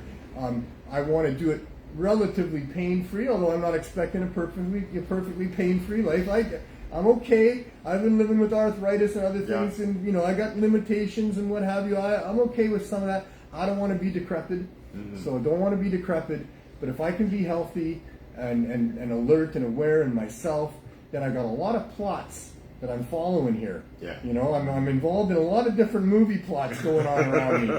I kind of want to see how a bunch of them turn out. You know? I think we all do, right? I think so we too, do. yeah. But never, the bus could hit you, right? It could be over tomorrow. I think your bus probably be more likely than a meteor. Probably. Well, because you get tons of buses. Probably. Although I'm pretty good with buses. Are you good? I'm pretty good with buses, you know. I'm a city guy. I could dart in and out of cars for a long time. I don't think. Me too. I always used to watch out for streetcars in Toronto. Yeah. They're even easier. They're on a track. You know? But they're bigger and but faster buses too. Yeah. Like, you know, I mean, you could be driving. I'm so sorry. I'm so sorry, but I mean, you could be driving in a bus. Yes. You could be, In an accident. Yeah. Oh man, those poor souls in Dauphin, Ontario. Dauphin, Manitoba. Yeah. And then they're saying from the truck's camera, they didn't stop. Whoever was driving the bus. Yeah, they crossed the first lane. And I didn't mean to get into that. Yeah, they didn't stop in the middle. So the Trans-Canada is split like that. You know that, I know that, because there's this big, huge green area in between the east and the west, right? Yeah, so, and apparently they didn't, from the video that they're saying the RCMP released, they didn't release the video, they just released the information. At this moment, he said it looks like the truck had the right of way. Right, so it happens. That's right? the unfortunate thing. Yeah. And I didn't mean to go there. I was not trying to go there. No. I was more talking You're about... more optimistic than that. Well, I was talking about myself personally getting hit by a bus just by negligence. Oh, yes. You know, yes. Out on the streets here. Like physically. I wasn't talking about a bus blowing a red light and smacking into me when I have no control over that. And that can happen, so yeah, I'm stupid. I mean, I should have really recognized all of those implications, and then right away I did understand that what we've now touched on is this tragic story that's happened again. Humboldt, Saskatchewan had the same thing a long time ago with those poor families involved in all of that are still trying to suffer through that. And so that's the point of all of this, is that if you can enjoy life, enjoy life. Yeah. And the mind has so much to do with whether or not you can or can't.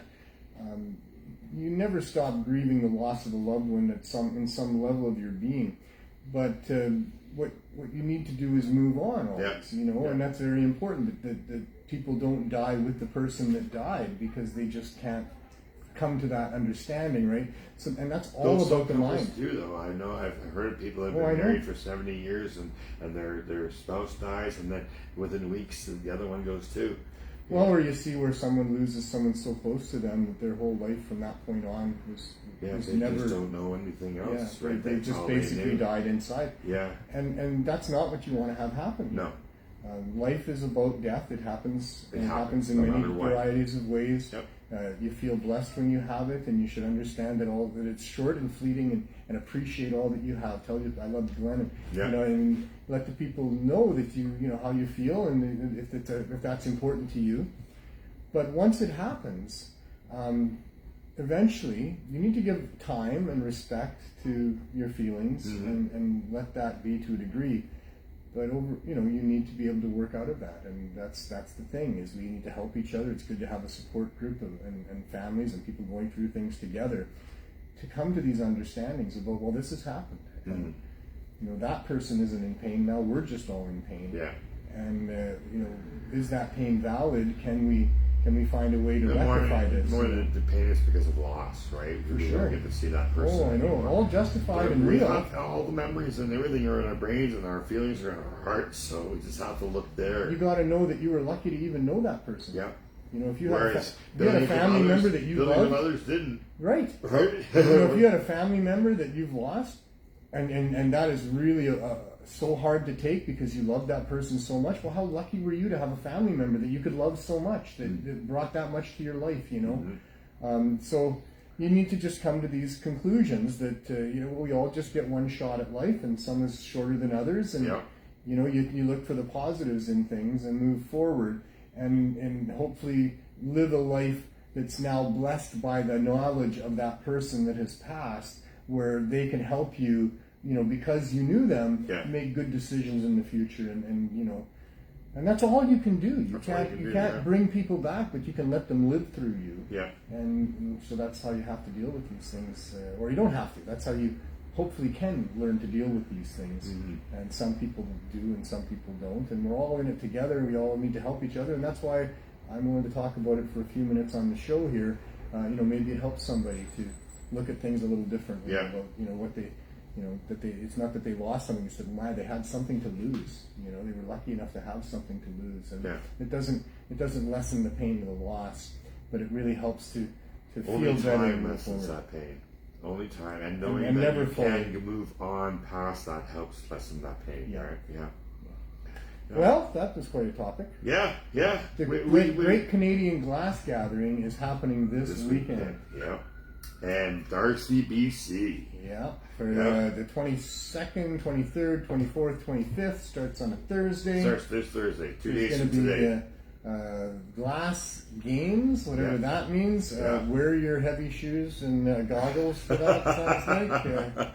I don't know. Hopefully, I don't even know what the weather's going to be like. Can we use your phone? Can we see what the weather's going to be like in Darcy, BC?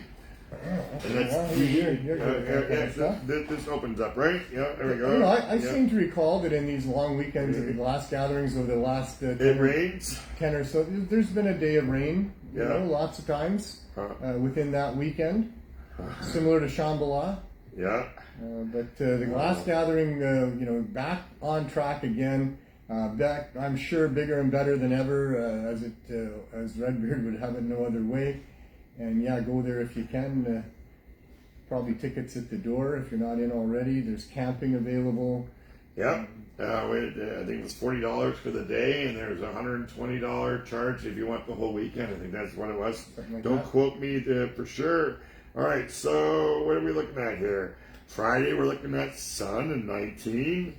And 27 by the afternoon. Whoa! Saturday looks sunny. Bring your sunscreen and your heavy shoes. Yeah, Sunday looks sunny. So it looks pretty good. But that's the Weather Channel. See, Thursday is going to be 13 and then a high of 24. Friday starts at 19 and a high of 27. So it looks like a nice weekend. But this is Tuesday, so it could change. In BC, you learn that. Yeah, it can change pretty damn quick. So the Great Canadian Glass Gathering, a very great event, a very unique event. There's really not much else like it that happens. Mountain Woman Remedies are going to get there. That's Carly. I see. She told me that she's one of the sponsors. So, so that's good up there. Always a fun time. Yes. Cannabis Day. We're organizing this. I'm involved in organizing this. Rosie Worker's involved in organizing this. And there's not a lot else. We're trying to do a minimal thing for what it costs and puts together. Yeah. We really could use some more booth sales and sponsors. So if you are able to support us in that way, that would be great. Yeah. And, we're looking to pull off a great event for Cannabis Day. I couldn't afford it this year, but I'm sure we could share a booth together just with my flyers. We can do something like that. We'll figure that out.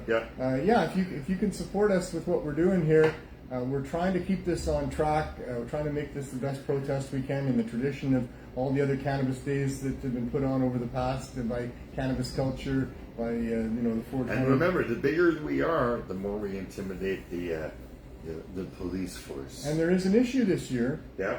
With the city deciding that they're maybe going to crack down on such things. Yes, So that's all the more reason to come out, right? Yeah.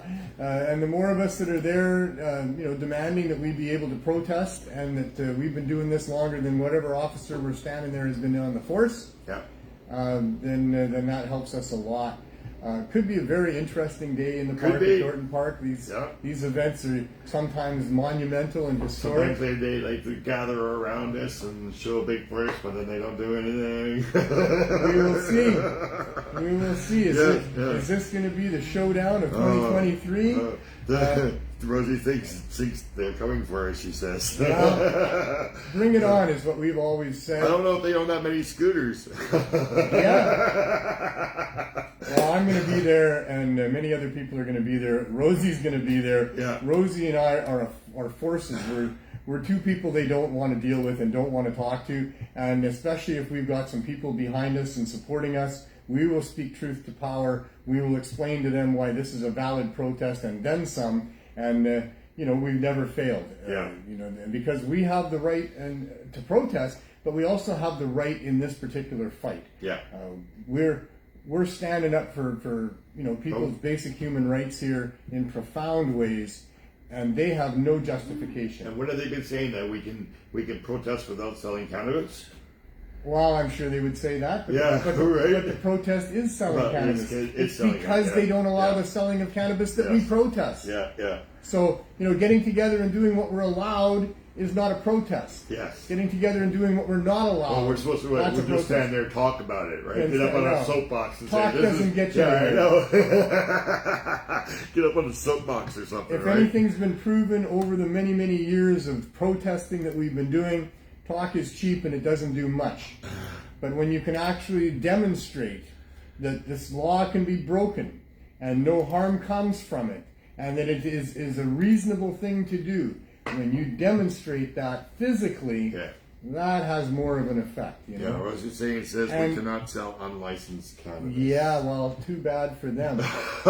This has always been our protest, and we will absolutely continue. I will be there selling unlicensed cannabis, my God, along with a lot of other people.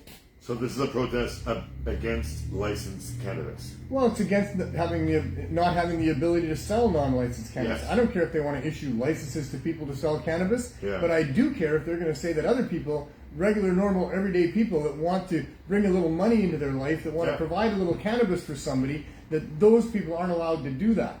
That isn't okay. That's not freedom. That's not what public servants are supposed to be all about. And in this case, we're talking about denying proper access to people who would use it to save and better their lives in profound ways. So, absolutely we will not let them win that day. And if they want to come and allow, because it's a protest, right? It is. We would love the media to come. Yeah. They're probably not coming, very many of them, on Cannabis Until Day. they hear you go across the scanner that they're raiding. Yeah, that the cops are raiding. Now we're going to get some cops there. Now yeah. we're going to have some video that they'll post on the media. Yeah. All the rest of it. We'll get to yell and rant and tell the truth about what's going on here. And they'll put that on mainstream media if the cops come in and make a big deal out of this. Yeah. And they won't be able to get away with taking out Cannabis Day without it being a big deal, I'll tell you. Yeah. Nobody's going down easy. So they want to bring that type of nonsense to a peaceful protest and flex muscles about them wanting to deny people to the point of murdering them. Yeah, bring it on. I got to tell you, as one of the organizers in the room for over 20 years of all the big protests that we've had here in Vancouver, that we've always contemplated the prospect of enforcement against us, because the bigger we got, the more possibility we thought they're they want to stop us now. It did come to that head in 2015, and they lost badly. And look what we had by 2019. So they'll lose badly again, and if they want to do that, that's like bringing in a headliner to our event. That's like having some rock and roll superstar show up on stage. They decide that they want to give us that kind of amazing video of police bullies enforcing against Cassie Campbell, who's going to be there selling her shit. Other people like the indigenous people that are there selling their cannabis to their people. The people like Rosie and myself who are going to be there providing access to the people that are trying to get off of hard drugs. They want that kind of video? I don't think so. All the people who are on disability like me that have disabled status. We're going to have lots of people in wheelchairs, as we always do, because those are the people we're helping that they're not. That they're not. And many of those people are going to be just as vocal as we are. They'll be disturbed in a hornet's nest they do not have the ability to control if they want to come in there and start to disrupt Cannabis Day, if we get any kind of the numbers that we normally do, and I don't see any reason why we shouldn't. We just had a great 420 in the pouring rain, had thousands of people out there, we had many vendors. Yes, it was great. It was incredible. On a beautiful sunny day, on a Saturday, in the park, with cannabis all around, and the prospect of maybe having a face-to-face tongue-fu session with the police, man, we should get a good crowd. I really hope we do. Slocan Valley Harm Reduction Society will be there. There'll be lots of people there. Yes. And I'm putting the word out right now. That's what I'm doing. That's why I'm announcing this on the show the way that I am, because I want people to come out to this. Our community's been decimated over the pandemic and over legalization and the rest of it. We showed that we can be strong, and we brought it back together for 420. We need to continue this. Let's continue where we were before the stupid pandemic and the stupid so-called legalization happened. Yeah. Let's build our rallies back to where we're going to make a difference, and we're going to get that low barrier access. We're going to get legalization. Like, that's all we're calling it now, because they've made us define it. You know, first it was just legalization. Well, then that wasn't good enough, so then it had to be legalize and regulate. Well, legalize and regulate isn't good enough either. Now we need low barrier access. What we need is for people to be able to grow cannabis, provide cannabis, bring it into the marketplace, be able to have it available to people, all with reasonable regulations where they need to be, which is probably on some edibles and some concentrates, and on minimal to zero regulations on cannabis flower, because that's just not necessary. We're all well aware of cannabis at this point, and the flowers should be available just like so many other things are. Like, you can buy aspirin, you can buy Tums, you can buy Drano, you can buy a whole bunch of things that, if not used properly, you know, it can be problems with. Yeah, definitely. So we're quite capable of having cannabis in the marketplace that, if you don't use it properly, well, your kid might get too high and not go to school that morning, or who knows what the consequences can be. I really don't even know what type of consequences could really be available to people that are buying cannabis flower that would be of any real concern to society to the point of having government intervention. I don't think there is anything like that, and that's why I say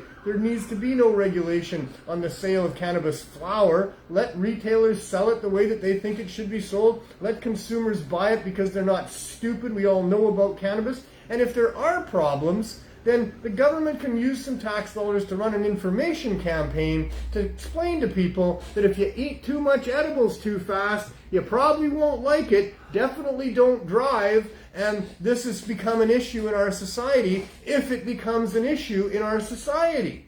But it really hasn't to any great degree yet, although there's people that are experiencing too much cannabis edibles all the time, and adjusting their usage from never using it again to, well, next time I'm going lower and slower, you know. Yeah.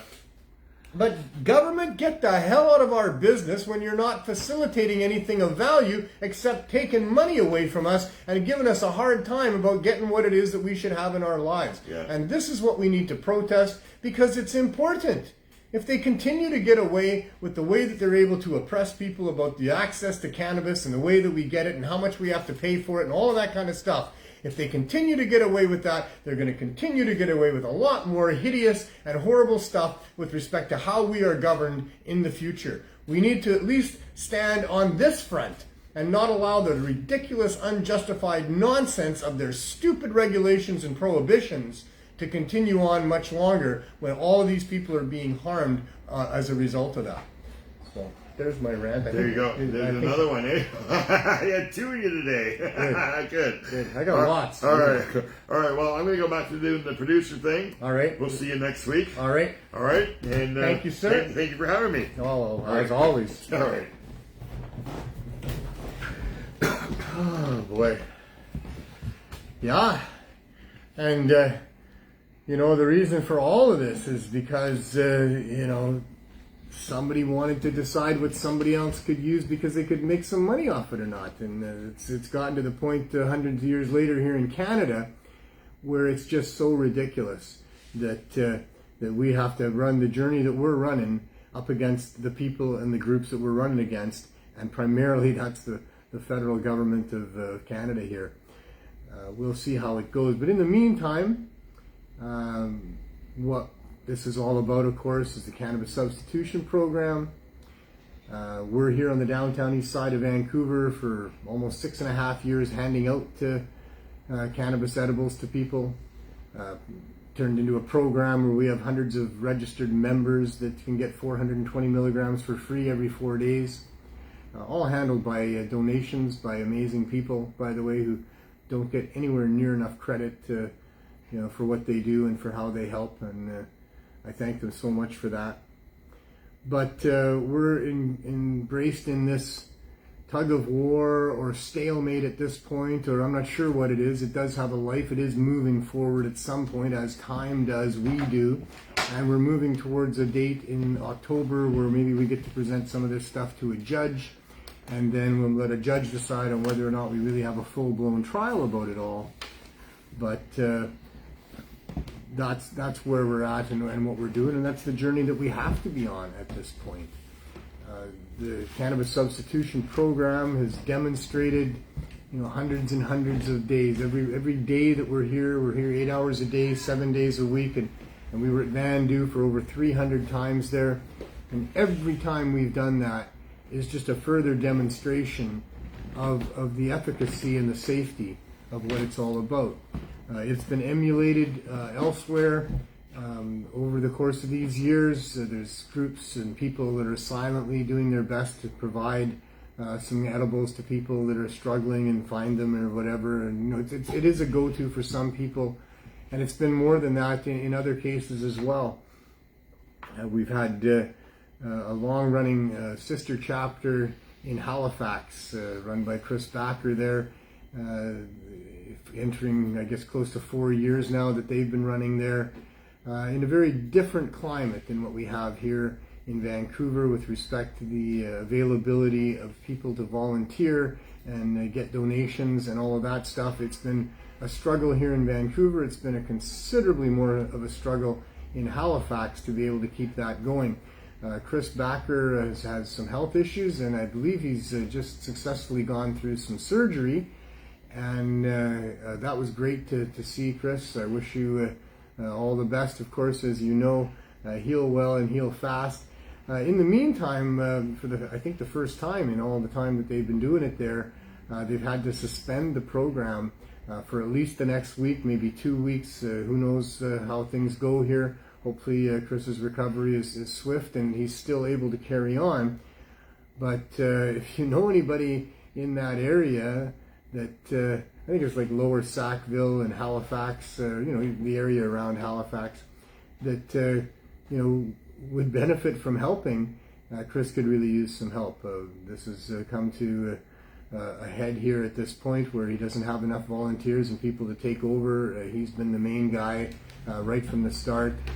And the way it worked in Vancouver is that we ended up with about 15 volunteers that would show up every time non-fail. And as long as I could figure out how to get all of the donations to Vandu, I really didn't need to be there. There was only just a handful of times in the 3.5 years that we were providing from Vandu that I wasn't able to be there. But there was some, and we managed to pretty much seamlessly carry on and not miss a beat. Not the case in Halifax, and I know Chris really feels bad about that, and it's not his fault. It's nothing to do with him. He's done far more than any one human being could be expected to do. But there needs to be other people that are helping to carry the load there, and I hope that happens. That when the 200 or 300 people that have been relying on Chris every week for edibles to get them through to the next week, when he's not available to help them, that those repercussions and consequences can result in some people stepping forward and deciding that they want to be part of making sure that this happens all the time. I really hope that happens for the Halifax and East Coast Cannabis Substitution Program. It would be heartbreaking to see that not continue. Although if it did, those people would just go back to living their lives without cannabis, and maybe some of them, I'm sure, by now have used cannabis to not use those drugs, and they are, I guess, on a different path than they were on. But it would just become a community like so many others throughout Canada and the United States, where this scourge has happened, where the poverty that is combined with the addiction to drugs and all of the health issues that drive that addiction, that also drive that poverty, the insomnia, the chronic pain, the depression, all these other things, that's just going on all over the place. You hear of every small community across Canada, and they've got a little mini downtown east side of Vancouver going on. And we're here to say that if all of those communities were allowed by our public servants to have a low barrier access cannabis store where people could go and get higher dose edibles and get economically viable cannabis that's really good quality and potency, then we could put a dent in what's going on here. We could put a dent in even the poverty and the depression and the insomnia and the chronic pain and the addiction that's going on here if we would allow proper access to cannabis. It is just heartbreaking that we can see the good that we're doing here, to know that this community, this neighborhood all knows about us. They're all here sporadically during the day or two cycle that they're on, and they're using us, and we have less of an incidence here than is expected as a result of overdose deaths. But it's way more than that. We've put a dent in the suffering in this neighborhood. We've had many people that have improved their lives because they've had an association with cannabis rather than crystal meth or crack cocaine or heroin or fentanyl or whatever it was before, whatever their drug of choice was before. Now that they've decided to choose cannabis because they found out that in the right concentrates or the right edibles or the right ways to use it, that it can do way more for them than what those other substances were doing, and that those people have been able to change their lives is something that needs to be better documented than what we're able to do. And I would like to see the government come and get involved in doing some of that documentation so that they have the statistics that could drive decisions about allowing this to be in all of these other communities and several more just in this neighborhood and around Vancouver. Low barrier access community cannabis stores would go a long way to addressing not just the issues of addiction, but the issues of poverty itself. So we're going to continue on. We're going to, oh, by the way, we could use doctors. So if some of you in the audience have a doctor on board, if you have experience with cannabis where that doctor would agree that proper access, low barrier, easy access to cannabis would be of benefit to you and others, and he'd be willing or she'd be willing to testify about that, that would be very, very valuable coming up in October. We would need to know about that relatively quickly, please. It's in Canada here, so we're pretty much talking about Canadians that have Canadian doctors that might fit that description.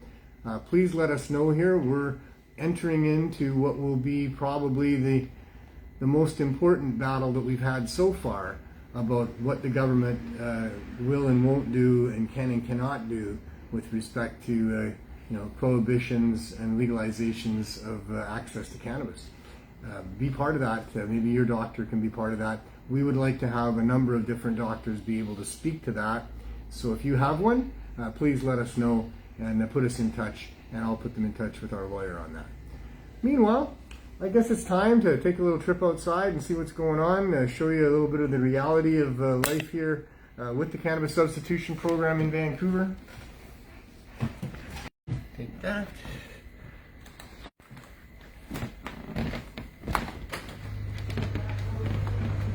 Well, it's the weekly weather report from downtown Vancouver. Hi, how are you? You want to be on Pot TV? Hi. Say hi to Pot TV. Hi. Do you use cannabis? Yes, I do. Now, are you from the area here? Yeah, I was born and raised in the neighborhood over at Oppenheimer Park. I see. Do you access it through us here? Yes, I do. Nice. I use your guys' services. And it helps you? Yeah, it's working. What do you use it for? For opiate withdrawal. Oh, opiate Nice. withdrawal. Very good. Nice to hear. Thank you so much. And that's what we do, eh? That's it. Helping people. Helping people. That's it. Right there, live, right now. Yeah. And we don't show these people to you because we want to respect their rights. This was not a setup. She was there. I asked her. Yeah. She said yes. Yeah. We don't do much of that. We want to respect the people that are here that don't want to have their images put out onto the internet and be identified as probably having issues to do with this here. But she's not unique. She's representative of many of the people that come to see us. They're not all down and out, drugged up, dressed in tattered clothing or anything like that. There are those, for sure, 100%. We have many of those poor people as well. But there's a large demographic of people that need the access and need the help that we're demanding be provided here. And there's just a quick example of someone who, you know, by all appearances, would be somebody that you'd want to help, wouldn't you? There's a lot of people. There's a lot of people that would want to put their face on camera to if they were here on the thought it could Tuesday, help, if they thought it could help what we do here, there's a lot of people that would want. Well, and we've actually captured those for our submissions to Health Canada and to the courts. I'm more talking about when we do the show. Oh yeah, for sure. We don't just sneak up on people and say, you know. For sure. I do sometimes ask people, and they have, you know, around the RV. Those people if they want. Those people we know. And my point to the viewer is that, you know, by all appearances, you would agree that young lady that is happy and excited to be able to access her dog. what she needs is using it for opioid withdrawal. Yeah. And I'm sure her parents are pretty happy that we're here to help her. Yeah. And I think that most people that would see that, would meet her and encounter her, would be in favor of a government, the Canadian government, allowing that woman to have the access that we provide that nobody else does. And I'm sure if we asked her further, she would quite happily tell you that for her to be able to get what she's getting here through government stores is not possible. Yeah. And for her to get it other than this would be a lot more risky, you know, down some back alley in somebody's basement suite, something like that. Yeah. We're trying to be a store. We just have an RV right now, but we're trying to be a store. So that we can show people that we're not hiding anything. Yeah, and people can have the dignity of a safe space to enter into and not have to worry about what's down that back alley or in that basement suite. Or what's in that product. Or what's in that product. You know, like we know exactly what goes into our products because we're, you know, we started the show talking about the fact that drug testing was part of the deal. It was part of all of the staff members here are on the gray market that still don't do it. Speaking of drug testing. It's a tough job, but somebody's got to do it, right? Roya was on the show. Who was? Not the girl that just watched by. Well, just for a moment there. We didn't give her name. Way since she first started coming here. Yeah, so, you know, it's nice to see people making a bit of an upward trend. I better get in maybe you might have encountered her 6 months ago or something. Yeah. And maybe she didn't look like that. And maybe you would see this person and think, well, maybe that person doesn't deserve our help, right? But you see what happens to these people when they bring themselves out of that, and you realize these are people that can function just like everybody else, given half a chance. So, anyway, we have quite the crowd coming up here at this point. I don't think. Do we? Careful, you know, we're a camera going live we're on online. live so Facebook right now. Want to not look this way or something in case you know you don't. Your mom and Did dad. She looked and waved. In case your mom or dad didn't know you were down here today. They tell you not to do it. They did wrong to it like this. That was probably like a scared straight group. It comes down here to let the kids see what not to do. Yeah. You know, and the problem is that when those kids end up being faced with the types of things that these people here were faced with that led them to be here, without government allowing for what we're doing to be available, they won't have any more options either than the people do that are around here. They could be doing everything right in life too. You know, a lot of people don't realize that, you know, a lot of these people, they were hardworking people that got hurt on the job, and now they're force-fed opioids like crazy, and then there's no weaning off. It's just cold turkey, and you just have to deal with it. And they wonder why people are in neighborhoods like this and doing the stuff that they do. They're not really wondering too much about it. They're more wondering how they can capitalize on it. But I'm not talking about the government. I'm talking about just regular people. Like we all wonder why. They wonder how people got down to neighborhoods like this, and because they're not faced with that. What happened to them? Yeah, exactly. What was the progression that happened? Yeah. And a lot of it, it's not. Like, it was never going from weed to every other drug. It was not getting weaned off. It was being prescribed. The substance that they can't get properly off Absolutely. And it happened. And then I see it's crazy to watch these people, because now I've been here for long enough that I've watched the progression of a lot of different people down here, and it's really crazy to see how much we do for these people. You know, or at least, like, you know, I'm not saying that they're not doing their work, but I know that I feel like I'm helping that progression, and it feels pretty damn good. It does. You know? The actual benefit to people from having proper access. They're coming back. No problem. It's all right. We've just letting you know. Yeah. Yeah, that's good. Yeah. Come on.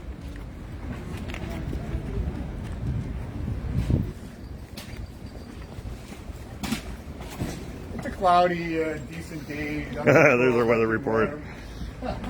Didn't quite finish the weather report. But here we are with the Cannabis Substitution Program RV.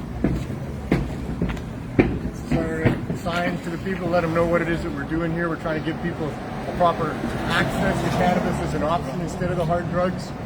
We've proven it to be so successful over the time that there's just no reason that makes any sense at all that we wouldn't be allowed to continue. Everybody knows it here.